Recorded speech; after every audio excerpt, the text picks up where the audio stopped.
नमस्कार मैत्रिणींनो, आज आपण लग्नाच्या पंक्तीला जो वाढला जातो मठ्ठा, तो मठ्ठा बनवणार आहे। उन्हाळ्याच्या दिवसात हा मठ्ठा पिल्याने पोटात गारवा येतो आणि घरात मठ्ठा बनवण्याची एक वेगळीच मजा असते। त्यासाठी लागणारे साहित्य पाहू आपण। मी अर्धा लिटर ताक घेतला आहे, त्यात गार पाणी घातलं आहे थोडं। आणि लागणारे साहित्य पहा आता।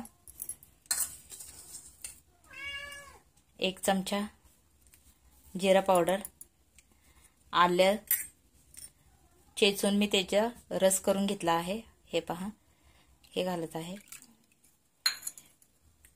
आणि मिरचीची पेस्ट 1 चमचा, थोडी कोथिंबीर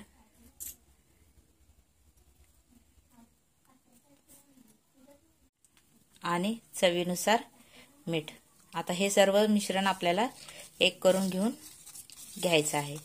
व्यवस्थित ह्याला मिक्स करायचं आहे। आणि हवा असलं तर तुम्हाला ह्यात थोडं गार पाणी किंवा बर्फाचे तुकडे घालून हा मठ्ठा पिऊ शकता।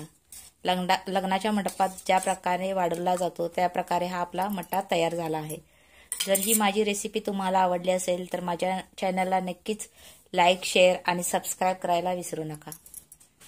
आणि कमेंट बॉक्समध्ये नक्की कळवा मठ्ठा कशा प्रकारे झाला आहे तो।